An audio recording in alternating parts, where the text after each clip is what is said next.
This video is just going to be a walkthrough of some of the things that we did in Jekyll to build our website. It's definitely not a tutorial on how to use Jekyll. I assume that you know a little bit about Jekyll and are just looking for some examples on how to get started with it. So this is the current website, prolabprints.com. This is the live site out on the internet right now. This is hosted on Amazon S3 and as of yesterday is using CloudFront also, and then their free TLS certificate, so you can see it's encrypted. So let's go and look in Sublime. This is Sublime Text 3. This is my text editor that I use to edit the website, and I have it open to the folder that has everything in it. I'm going to go ahead and right click on this and do open and run. This brings up Windows PowerShell, and this is how I run Jekyll. So one thing that's new about the way I do things now is that I no longer do Jekyll serve or Jekyll S from here. I use Gulp, and I have a Gulp file, and this allows me to use browser sync, which means that as I save a file in Sublime, the browser will update automatically. It takes a few seconds to do, depending on which computer I'm using. I'm at home right now on a very fast computer. It only takes a few seconds. When I do this on a work computer, it's not quite as fast. It can take 15-20 seconds before the browser refreshes. But I'd have to do that anyways. It's just that Jekyll's running slower. Actually, that's not 100% true. It slowed down a little bit with the Gulp file, but not a whole lot. It might have added a couple of seconds to the time it took to regenerate. So back to PowerShell. So I'm in the folder. By right-clicking in Sublime Text, it opened automatically to the right directory. So from here to launch Jekyll and have it watch the directory, all I do is type in Gulp. So you can see it's starting up Gulp, and it's doing its thing, which is basically just going to generate Jekyll, then it's going to start watching this whole folder.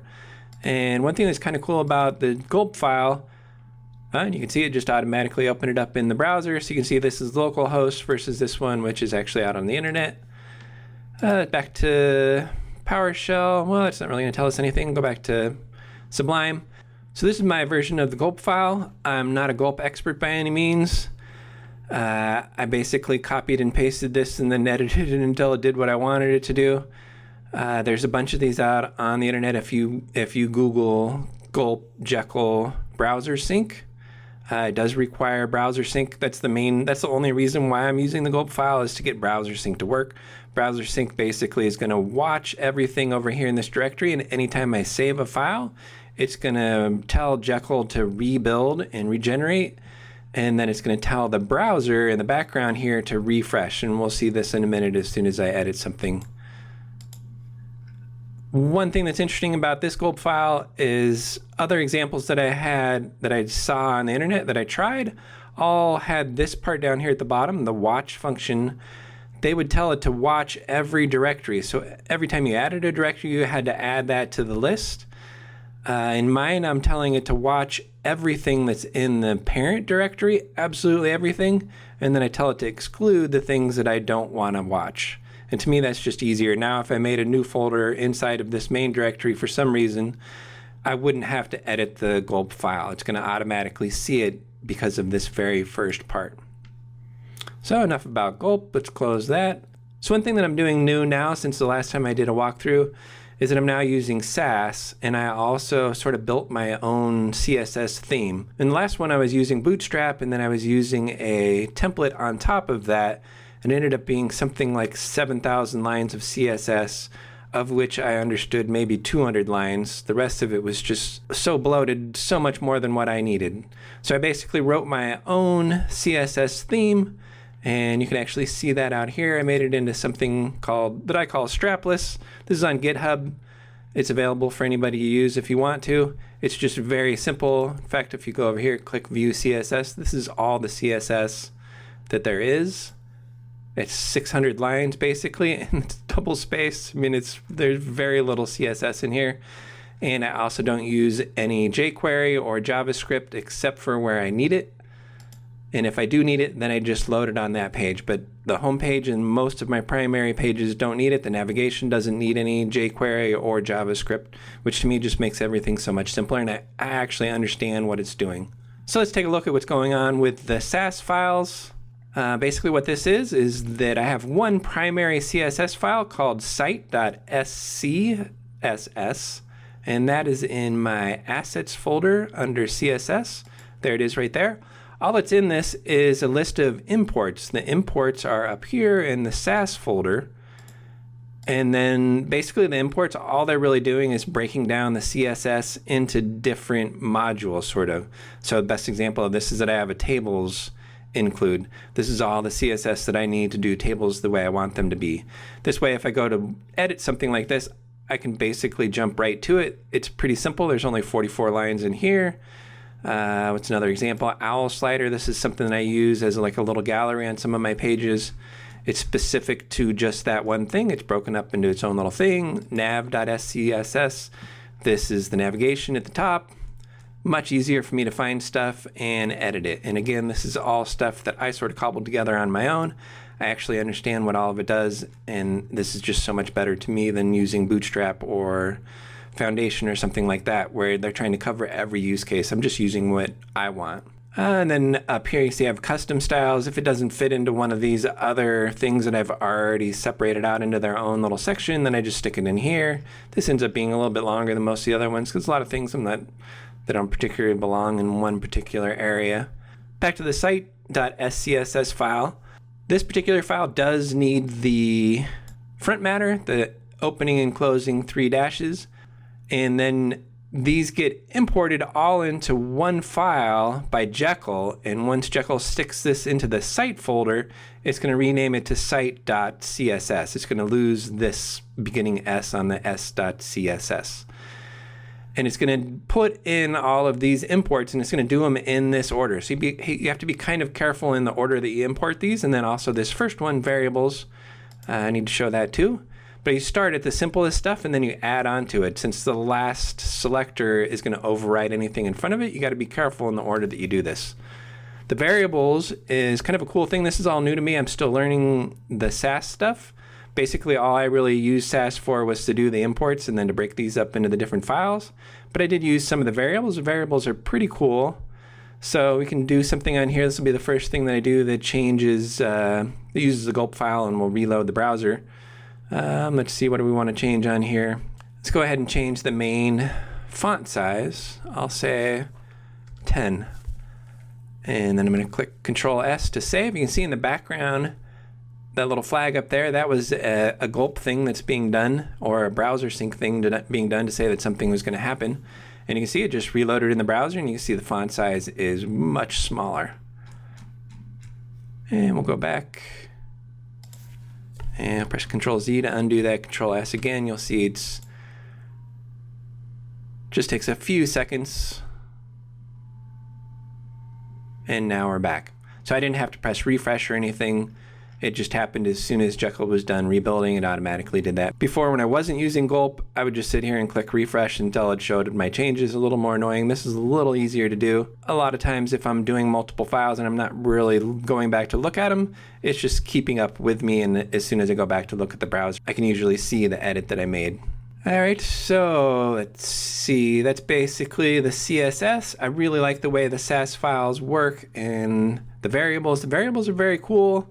Basically what I did there, main font size, if you go to the base, you can see that right here. It's just swapping out whatever was in that variable and then sticking it in the correct file based on where I was referencing it. And if you were referencing the same thing in 10 different lines, they'd all get updated at the same time. So the variables can be pretty cool, and that they're all in one file.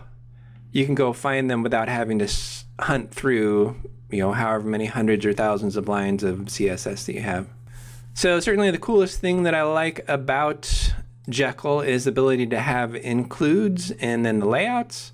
So the web page basically gets divided up into a header, which is the main navigation, and then everything that's in the head section, the content section, which is what's in between the header and the footer, and then down at the bottom is the footer. So the footer and the header are basically the same on every page, other than some things that change out, like the page title, the page description, and the active class on the main navigation. That's all easy to handle through Liquid. So I have one header file, one footer file, and then every page on the website, I just have to worry about the content that goes in between, which makes everything much simpler. So let's go look at that. So let's look at the index page. This is the main home page. You can see I'm calling the layout, that's the raw file. This is the Jekyll front matter up at the top. You can see I'm calling a raw page layout, that's this, which is basically saying include the header, which is in the includes. Here's the header. And then it's saying to put all of the content, which is whatever's in that actual file, inside of a main element. So let's go back to the index. Then you got a title, a description, active true, exclude true, OG type. OG is Facebook stuff. Active is something I'm only using on the home page, the index HTML page. That's the root of the site. I do this to give this active class on this page. And I'll get to that in the header. You don't do that on any of the other pages. The home page, it can sort of be accessed from a couple of different places, so there's no easy way to know whether it's the active page. But by using the active variable, it's very easy to do. Exclude equals true. That's something that I do in certain places, basically on the sitemap, and then on an error page that I have. It just allows me whether or not I want to exclude the page or include it.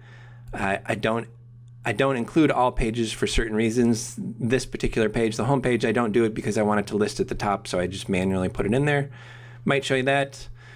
The content is all of this stuff. And on the home page, I have a simpler raw layout.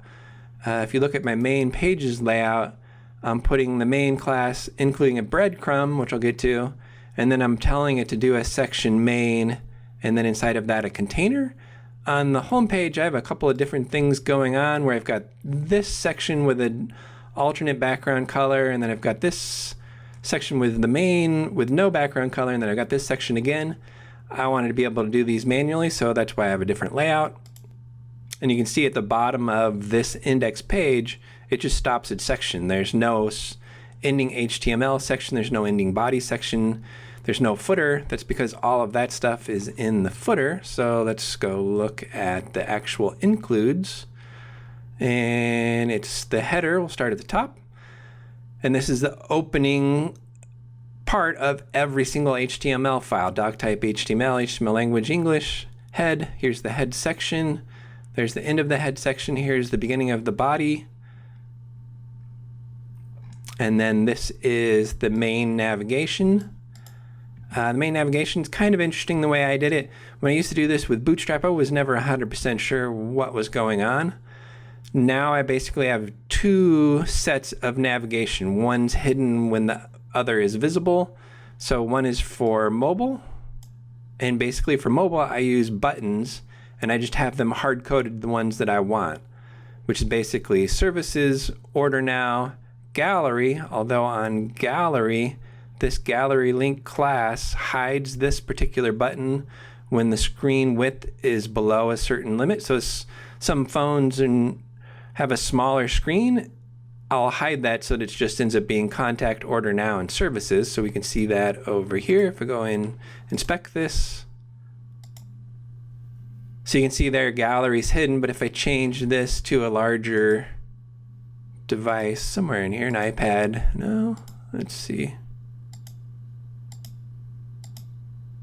Yeah, so a Nexus 6P has a wider screen. Now you can see it's showing the gallery one. If you're on an iPhone 5, there's not enough width to show it, so I don't. Otherwise, I didn't make it so that this navigation always worked. I just sort of figured out when it didn't work and fixed it. And since it's just for me, services, order now, contact, those are never going to change.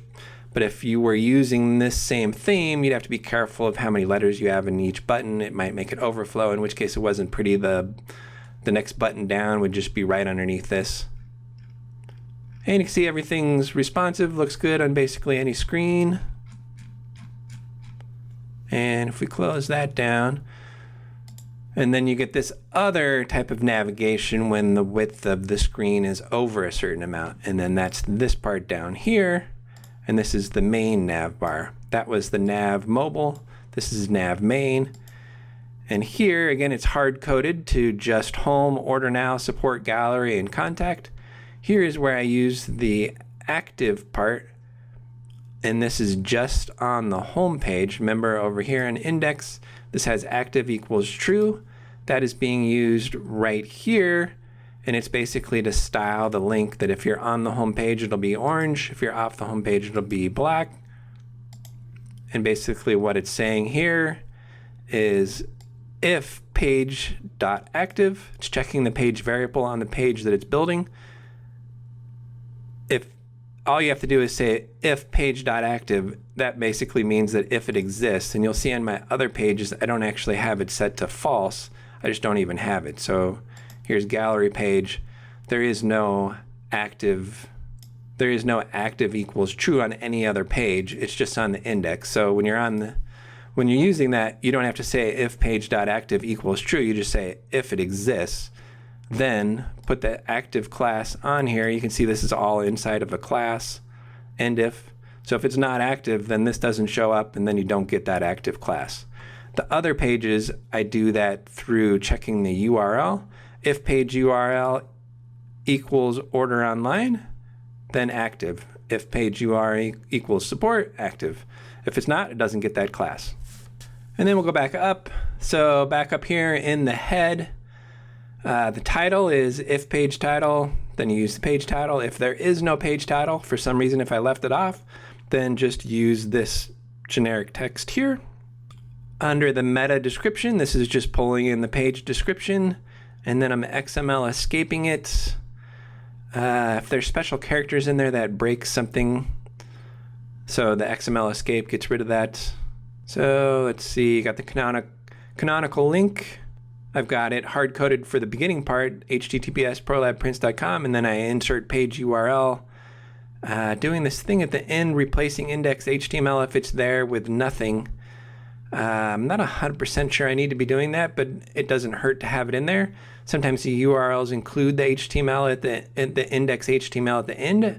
I don't think mine do. They should all just be the slash. So if you go to a page, order online, you're not seeing slash index HTML. It's just order online. Then I'm using a Google font. Here's my style sheet. Again, it's just looking for assets, CSS, site.css. It's not looking for SCSS. That's just part of the Jekyll Sass workflow. It's going to output site.css. And these are some Facebook stuff again. If page OG type equals home. This is whole section here is only going to be on the home page. And that is something that I set here. OG type equals home. If you look at a different page, it's not going to say that on there. And then I get down into the other OG types. If it's a product page, then I do that. So if you go and look at one of my product pages, under services, you can see I put OG type product, OG image. And that's going to get sucked into here where I've got the page title, page description. This is if OG type equals product, which I did say on that file. What was that? That was the canvas. OG type equals product. This is saying if page.og type equals product, then go ahead and stick all this stuff in there. So on that canvas wraps page, you're going to get this block of stuff, which makes it better for Facebook if people link to it from Facebook. I sort of care about that, sort of don't care. Not every page that I do this on. Some I did, some I didn't. It's good to have it on there, certainly. And then I also, this if page.og image, I didn't always have an image to go on this. So if I do have it, I put it on there. If I don't, then it skips this. That way we don't end up with an empty meta property. And then I got my Google Analytics here. Certain pages I add specific stuff to. So this section here is saying if page URL equals order online. This little bit of JavaScript is to track outgoing links. So I try and track how many people click on our link to our ordering system, which is an external download file. Let's see, and then we're back down here to the navigation that we went over already. And again, the navigation is really two sets of navs. And if you go look at this in the Sass folder under nav, so you can see here at the top, it's saying nav main display none. By default, the main navigation is not displayed. And then if you scroll down, eventually you'll find the media query that's going to switch this. Minimum width, it's right here, minimum width, 600 pixels, nav mobile, display none, that's hiding the mobile nav, and then nav main, display block. This is where it toggles between the two different navigation menus, and it's basically when it's 600 pixels or less, it's the mobile nav, which is the buttons. When it's 600 pixels or more, it's the main navigation, which is sort of like this. The logo's on the left, the links are on the right, justified over to the right. That's the header. We'll close the header. Let's go look at the footer. Footer's not doing a whole lot. It's got our Twitter feed down here, and then it's got some links and then some contact info. The only thing that's really interesting on the footer is I do load jQuery and some JavaScript stuff when I need it. So on a page, let's see, the canvas wraps is a good example of this. In the front matter, I have owl slider equals true. If you go look at the footer, I have an if page.owl slider. Again, it doesn't have to say true because I didn't put owl slider equals true on any page other than where I wanted it. So all this has to do is check and see if there is an owl slider variable. If there is, then it needs to load jQuery, and then it loads this special owl.carousel JavaScript file.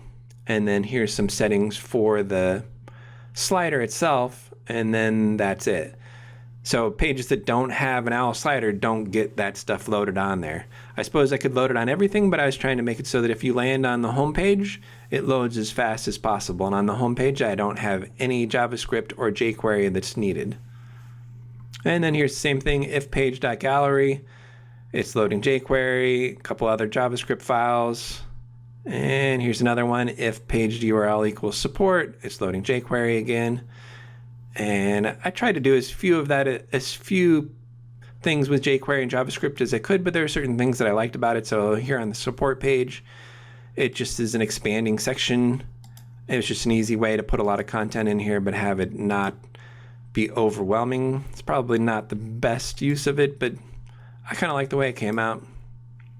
It makes it a little easier for me to, I don't know, it seems like it would make it a little bit easier for people to read these, just the ones that they need. There is a breadcrumb on most pages. I call this section right here the breadcrumb, even though there is no actual breadcrumb URL. There used to be at one point, but I took that off.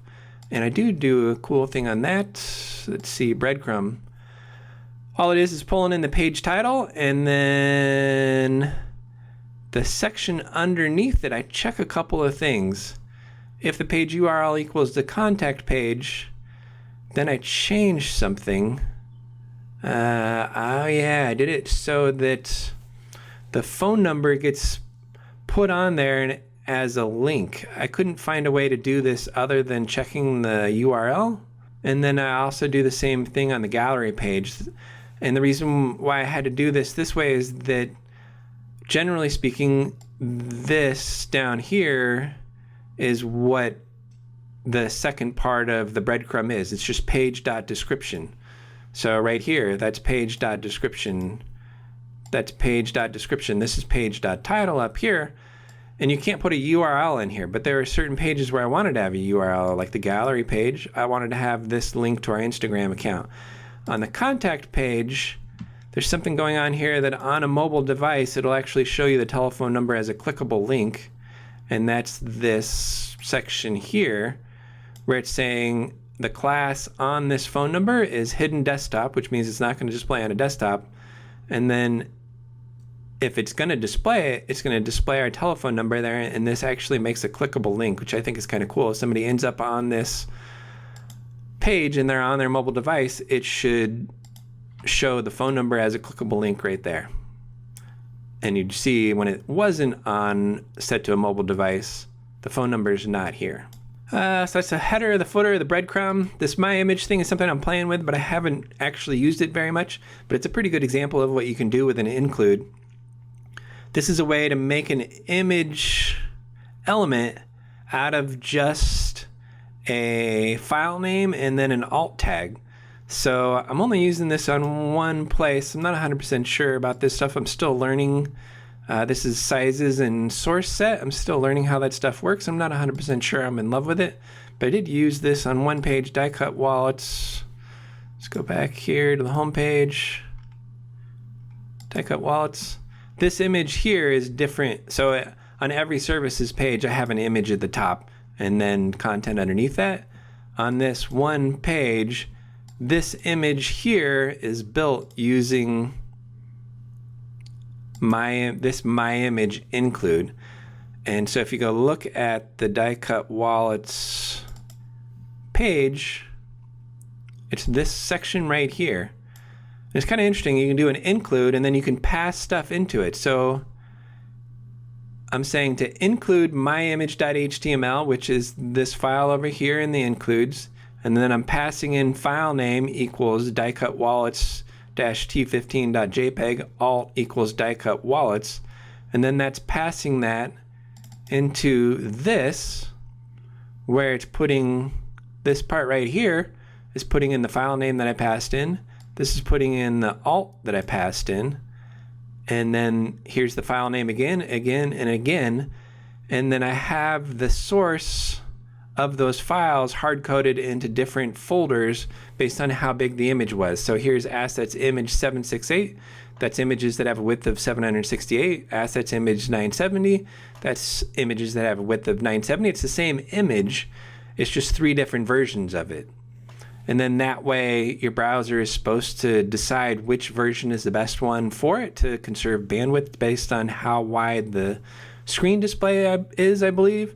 It's difficult to test and I'm not 100% sure what all it's doing. So I'm only using this in one place to test it out. It's kind of interesting, but to me it's a great example of what you can do with an include, because you can pass in extra data to it that you can then use within that particular include. Another thing that's cool, this was in the other one, is this was in my other walkthrough, is the data files. So my index.html page, the home page, all of this is built using data files. So I didn't actually write code for this block and then this block and this block. I have all of that information in a data file. So if you go over here, I'm in the data folder, and then it's products inside of here. And here you can see there's a title, an icon. The icon is that image. The URL is the URL to that particular services page. And then I have featured equals core, or I have featured equals normal. And that's what's deciding whether or not it's in the top section or the bottom section. And then there's the description. So these 6 are all core services, so they separate themselves. And then the rest of these are all normal. And then when you go look at the index.html page, here's the image at the top, here's the little text, and then right here's where we start the first little bit of the data file. And this is saying for product in site.dataproducts, if products.featured equals core, then do this. And since there's 6 that are core in the data file, that's what you get is the first 6. If I go back and change, I'll change this first one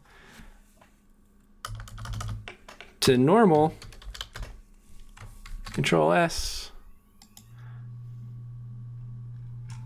Then you're gonna see I'm gonna end up with 5 at the top. And there you go, 1, 2, 3, 4, 5. I changed that one to normal. Now it's down here as the first one inside the other section. We don't really want to do that, so we'll undo that. Tell it to save again. And then there's another thing that I do. So if you're on mobile, I have a different services page. When you're on mobile, here's a mobile device. If you click on services, I actually show you this other page. It's simpler and easier to look at, I think. Instead of having all the thumbnails, they can still see those if they go to the home page. It's just, to me, this is harder to look at. If you just want to see what services there are, you can see them here. I didn't do this on desktop because it looks a little weird. You can still see this page on desktop if I turn this off, but I just chose to do home here. So this is sort of an advantage of doing the header the way I did, is that I can have these things hard-coded to exactly what I want. If I was using Bootstrap, I end up with all the same links in both the mobile and the desktop navigation. And this is kind of a cool thing I kind of thought that I could do on mobile, is that it's easier. If you just want to see the services, and that's this first button here, it's loading services, that URL, the services URL, and then on the desktop, I don't have a services link up here. I just have the home link. I played around with this for a little while, and at one point I had this saying services, even though it was still the home page, and it just didn't look right. It's still something that I'm not 100% in love with, that there isn't a services link here. And I suppose I could make it that list without the thumbnails, but it just seems kind of weird to me. So I'm not 100% sure on how I'm going to handle that. I'm also using for this gallery page, which is sort of a rebuild of what it sort of looks like on Instagram. This is not automated, other than that I just have to make a data file. So if you go up back to the data folder, I've got a Instagram data file here, and all it is an image, an alt for the image, a caption, which is the description down below, and then a date. And so every time I post something to Instagram, I have an if this, then that thing that runs and saves that image into my Dropbox, and then that sort of serves as a reminder that I need to go add it into our website. And all I do is take that image, stick it in I have an Instagram folder inside of Assets, Images, Instagram. I stick the image inside there, and then I just duplicate one of these at the top so that they sort newest first, and I just type in the image file name, the alt, and then a description, and then it automatically ends up on this page the next time I build it. And then one last thing, on my support page, we have some videos, and this is something that I did with collections. I'm sort of new to collections. It seems like to me that I can do most of what the collections do on my own with just front matter variables, but I thought I'd play around with the collections on my videos. So if you go look at the config file, here I've got collection videos output true, and then if you go look at an actual video page, here's an example. There's no real content on this page. I'm running these through a layout that's called videos, that's taking each one of these variables, sticking it in there, and doing something with it. So here is my YouTube URL. This is just the ID for it from YouTube. And if you go look at that layout, here's the videos layout. I've got include the header, include the breadcrumb. I've built out some of the page just in the layout, and then I'm just pulling stuff out of the page data. Page posted on, that's the date that it was posted on, page description, page additional info in case I had another line of info that I want to put on there. And then here is where the actual video is going, and you can see the video is right here. Page.youtube URL is just sticking it in this link to build the link. I don't have to do this every single time. I just built the layout once, and then every time I want to add a new layout, every time I want to add a new video, I just copy this front matter and then I just edit it for whatever that particular video has. Much easier than making a new video page every time. And then the fact that this is a collection, I don't think is really making a difference at all. There's someplace in the site map, I believe. Yeah, this is the only place here that I have to know that it's a collection. For page and site.videos, if page.exclude doesn't equal true, then put it here.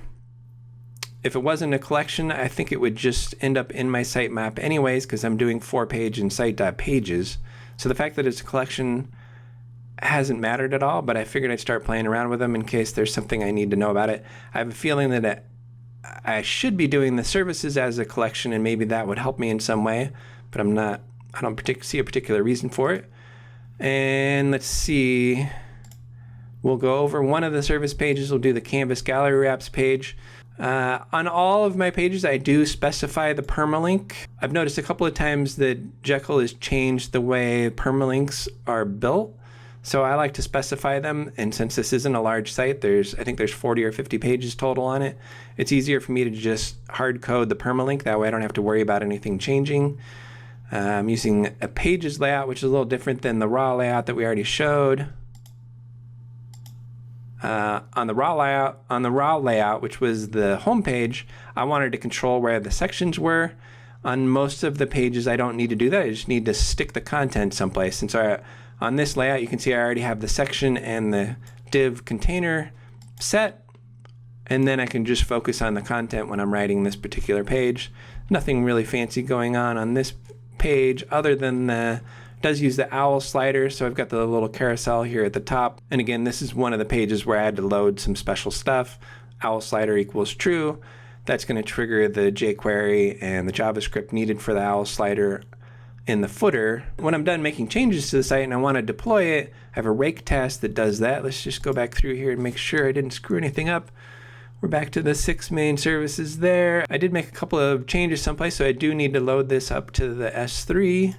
So I'm back to Windows PowerShell. I'm going to press Control-C to exit Gulp. And then I have a rake file. Let's see, which I imagine I could be doing this through Gulp. I don't understand rake a whole lot better than I understand Gulp, but this rake file is something I found that does some cool stuff. It's going to compress all of my static assets, and then it's going to run the S3 website gem to push it to S3. And basically all this is doing is going to go see if a file is CSS, HTML, JS, or XML, and then it's going to compress it using reduce, I believe. Yeah, require reduce, which is another gem. It was a little bit difficult to get it to work on my computer. I'm using Windows. Somewhere, I think in the reduce gem, there was a path that was not friendly to PCs that I edited, but that was a long time ago, and since then this has worked great. I love the fact that it's reducing everything, and then also that the S3 website gem is using gzip for everything, so my site's nice and fast, and the files are all as minimized as they can be, I think. So we'll go ahead and run this. To run this, all we do is type in rake and then minify. And you can see it's going through all the assets. It's going through every file in that directory. And if they're not images, then it's compressing them.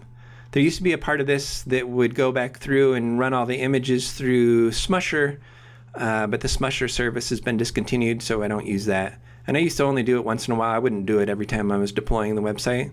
So you can see down here, total compression, it just compressed everything 20%. Just by running it through here. And then it's deployed to the S3, and hopefully it invalidated a bunch of stuff. Yep, invalidated 14 items on CloudFront.